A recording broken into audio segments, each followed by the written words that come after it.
Hello, people of YouTube. This is AbsolTastic, and this is my new channel for my Pokemon videos. Hope you enjoy it, and hopefully my DS filming will be visible enough for you. It's not going to be the greatest quality, but I hope it's alright. Matt Brandel, or Absol, is a competitive Super Smash Bros. Player.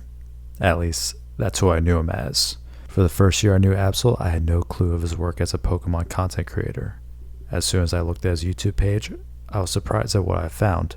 Just recently, Absol celebrated 100k subscribers on his YouTube channel, AbsolBlogsPokemon.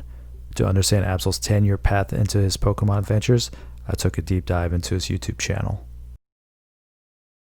As a series, Pokemon has such a uniqueness in how accessible it is, as well as its technical depth. What I found out about Absol is how he has a mastery of understanding both. Currently, he has 538 videos in a 10-year span, spanning from shiny hunting to card collecting to lengthy in-game challenges and beyond.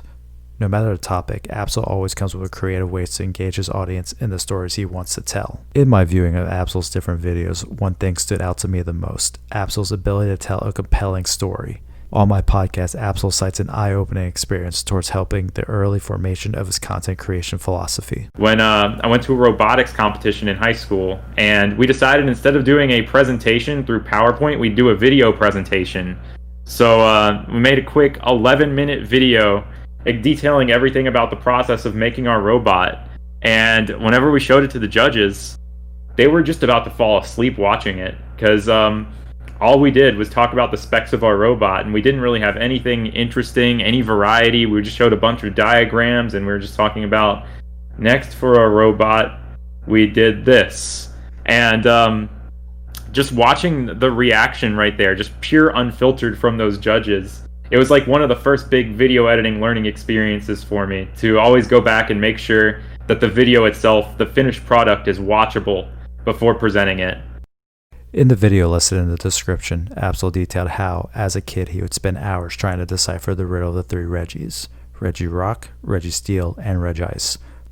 At the time of Gen 3's launch in 2002, you have had little idea these Pokemon existed without the use of a guide. If there's any video to detail Absol's storytelling, it's this one, and I highly encourage you to watch it. Through his one personal story, it reiterated the driving factor behind Pokemon: the personal and unique adventures that each of us go on. Even though Absol and I lived in two different places at two different times, the stories that we can tell overlap.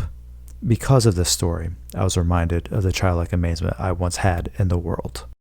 As a kid, I was entrenched in every aspect of Pokemon. I played Pokemon Red and Blue every single moment I got. I watched anime every morning as my morning ritual before school. I even begged my parents to buy me a new pack of cards every time we went to the mall. I was so obsessed with this series, my grandmother even bought me a binder that had Pokemon Master and my name engraved on it. I was so obsessed I even sought out different Pokemon clones. At this point in time, who even remembers a game like Robopon? During Gen 2, I remember going to the Pokemon Center in New York City with my family. Seeing the posters of Pokemon everywhere, the merchandise getting Celebi on my Pokemon Gold, which was impossible in the US at that time. I played Super Smash Bros. Melee for the first time ever in their GameCube demo section. I felt like I was in my own version of Nirvana. My parents bought me this Pokemon Mini, which had these games you'd see in Pokemon Stadium for the N64, but in handheld form. The Pokemon Mini came in 3 different styles, each representing a Johto starter: Chikorita, Smoochum, and Wooper. Game Freak must have studied how addiction works, because after that moment I knew I was going to be a fan of Pokemon forever. Or so I thought.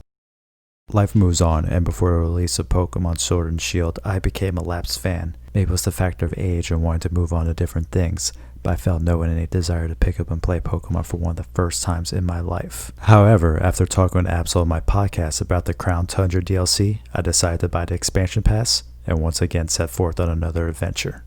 I want to keep seeing interesting things that keep me coming back. Like, I love it when they just introduce things that just really don't need to be in the game but exist anyway, like being able to cook curry for your Pokemon that give them experience points. All those extra weird detours you can take. That's what I really love to hyper focus on. I love going on strange monotonous grinds that they probably didn't expect anyone to ever do, just because it's fun to see how long it takes and to tell a story about it. And I just hope to get more and more of those stories for years to come.